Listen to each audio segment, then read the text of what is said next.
Velina me ke aloha aina e nā hoa a punia ko honua. Mahalo ia o ko no ka akua ko ana mai no ke ia Kuokoa Kukanono.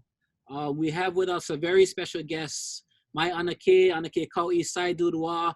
You know, we grew up with your keiki in our papahana kaya puni and grew up learning, you know, starting to learn our history. It was slowly being planted in our schools, but it wasn't fully there.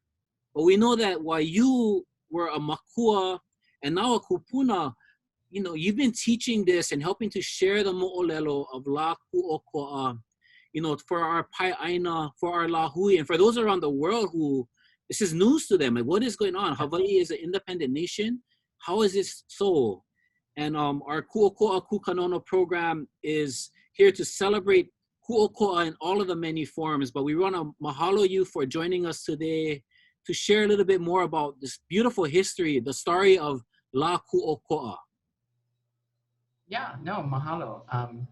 It's exciting, you know, today in 2020 to see how much it's celebrated, and it's in, you know, it's in song, it's in mele, it's in people are writing stories, there's articles.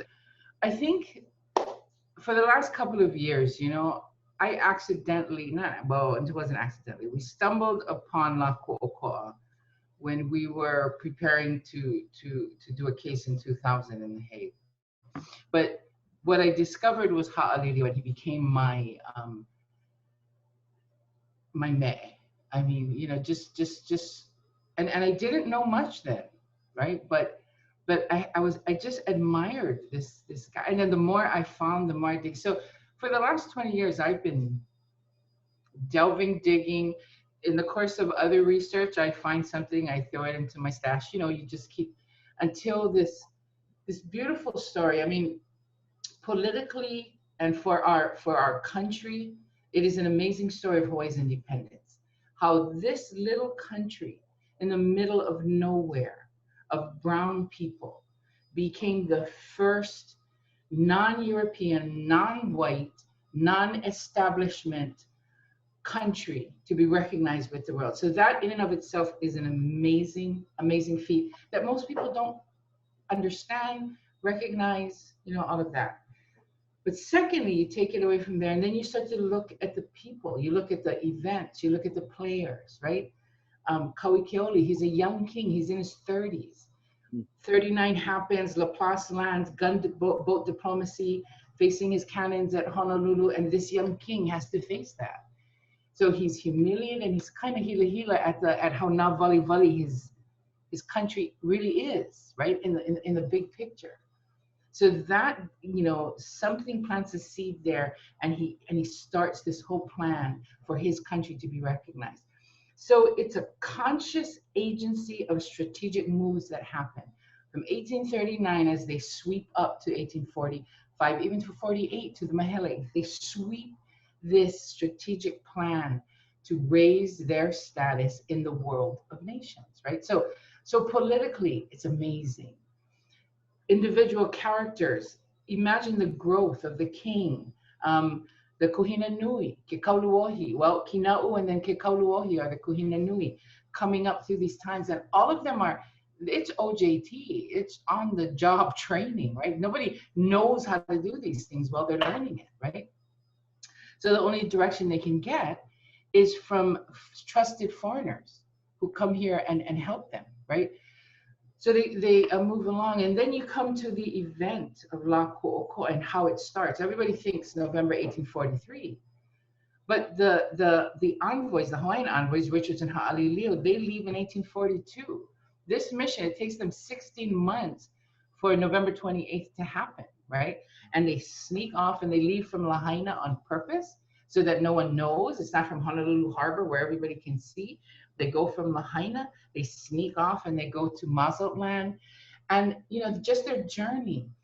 I have a receipt from Jose Gonzalez where they contract him to take them from Guadalajara to Guanajuato.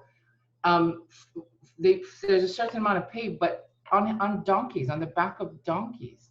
And for security and for safety even, you know, because they're going through the foothills of Mexico. These two men travel 900 miles on donkey Oh. I don't know if you've ever ridden a donkey. It's not that comfortable, right?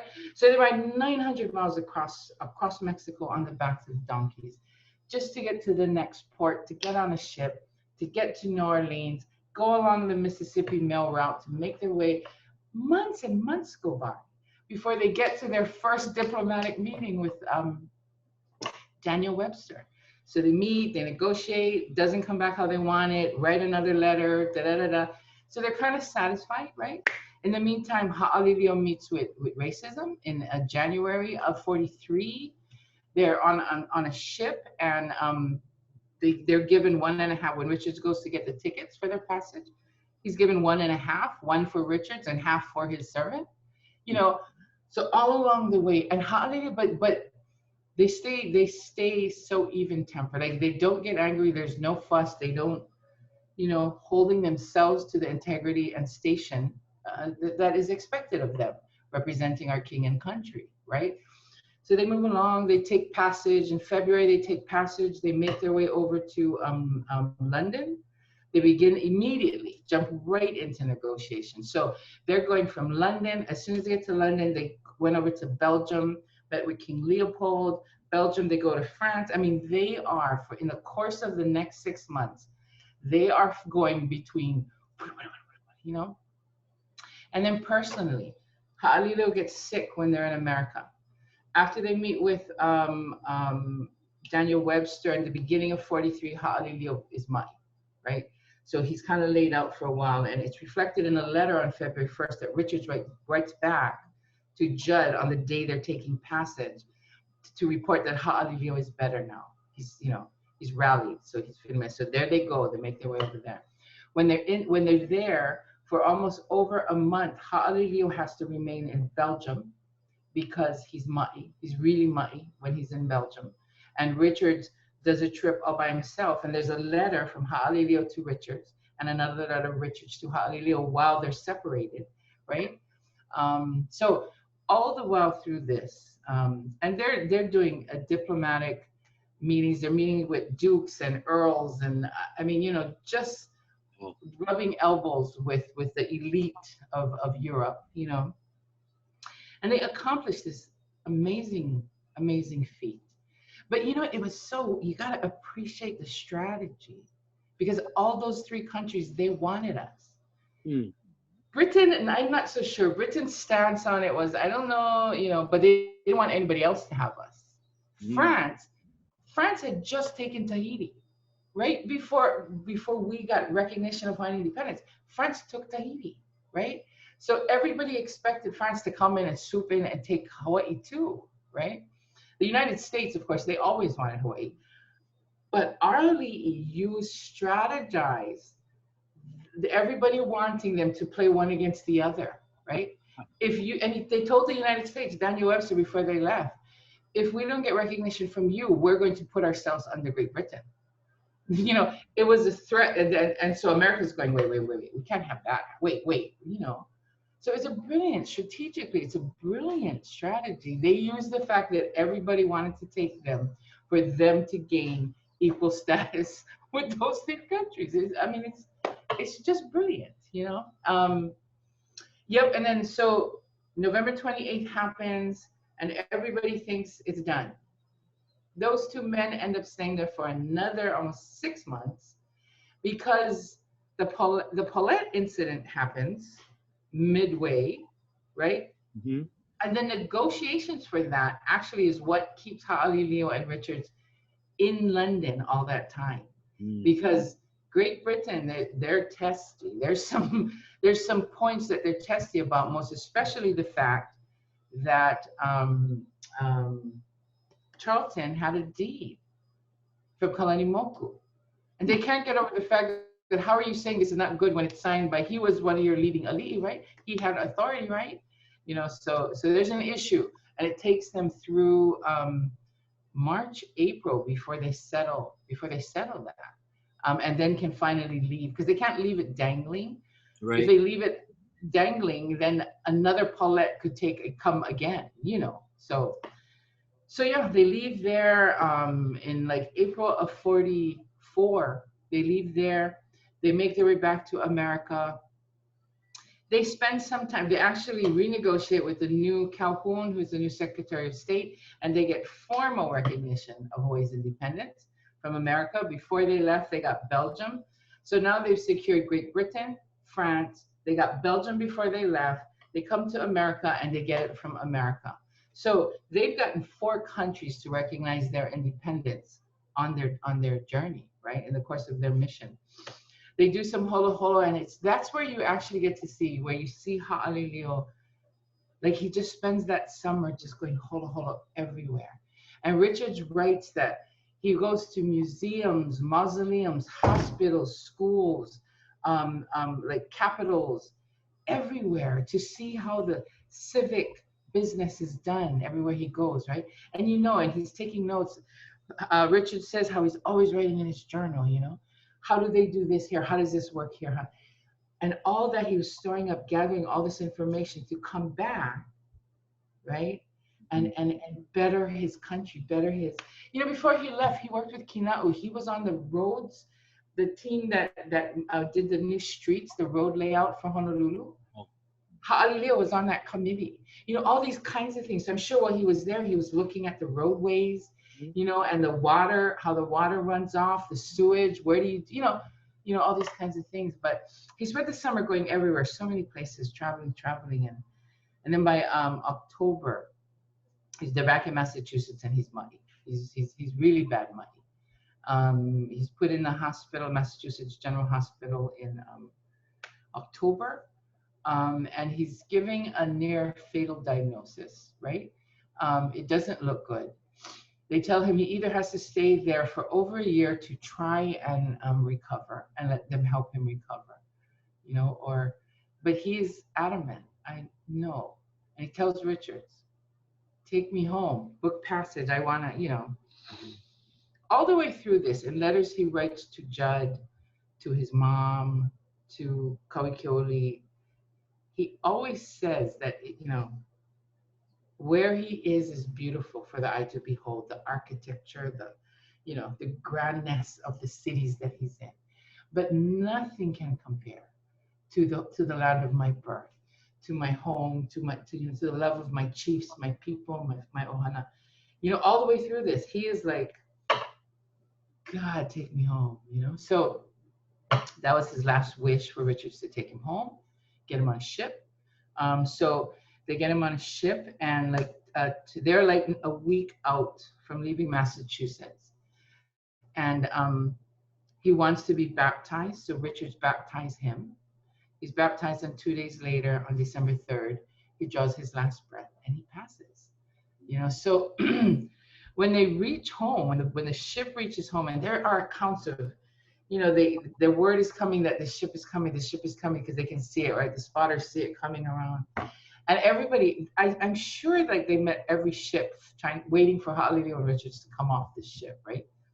So like tons of people go down to the wharf and they're all, and then the account of Richards walking up the gangplank and 2 men behind him carrying a coffin, right? And the woe that, the way that resounds over. And then Richards goes straight up to the king's compound. And you know what is really, sometimes it's not what is said, it's also what is not said, In all the accounts of Richards going to the king's compound, there's always some little line where, out of respect, I won't write about what took place. So upon Kaui Keoli finding out that his childhood friend, his icon, has died. The wailing and just the way that took place.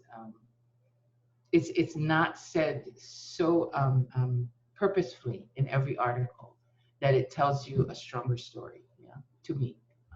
So yeah, and then there's much stories. In fact, Richards sits in, I forget whose home he's in, but in a parlor, like talk story over a couple of nights.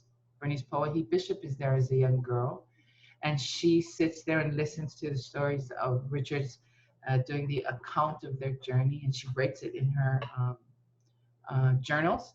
So in Poa, his own journal, she has stories of Ha'alilio and Richards. There's hints of it everywhere, right?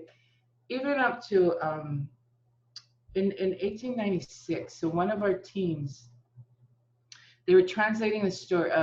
One of their topic is James Kaulea, their last topic, and they were they pulled an article on a speech of James Kaulea for La Kū'oko'a. And in this speech that James Kaulea does, it's so big, it's so long that it runs across four issues of newspaper. And in the second issue, it has this whole piece about the secret envoy of La Ho'ihoia, JFB Marshall, and it's like, what? Anyway, so that's how I, clued me in, and that was Kahi's article. That's where I went digging for JFB Marshall. But what is interesting is that in 1896 they knew the story, right? You see it in the early 1900s. What happened? That is the bigger question. Is the purposeful nature that it was removed from us, right? And then I want to end this with, because I know this is supposed to be a short, in searching the Department of Education's benchmarks for history, Hawaiian history, there's two threads. One is called Hawaiian history, and it's from Cook's arrival until Kamehameha's death. The second thread, called Modern Hawaiian History, is from 1887, Bayonet Constitution, until statehood. It purposely erases, leaves out, ignores Hawaiian agency. The time when Hawaiians were their best, their strongest, working through progress, building themselves up, building their constitution, figuring out their land system, malaming their people, or merchants starting businesses. It's totally not taught in the Department of Education for the last, I don't know how many years, right? So it's our job. We can't wait. Like learning our language, like the whole Olelo Hawaii movement. Ike Hawaii is our job. And you know what? It's just important. Ike Hawaii and Olelo Hawaii gotta go hand in hand.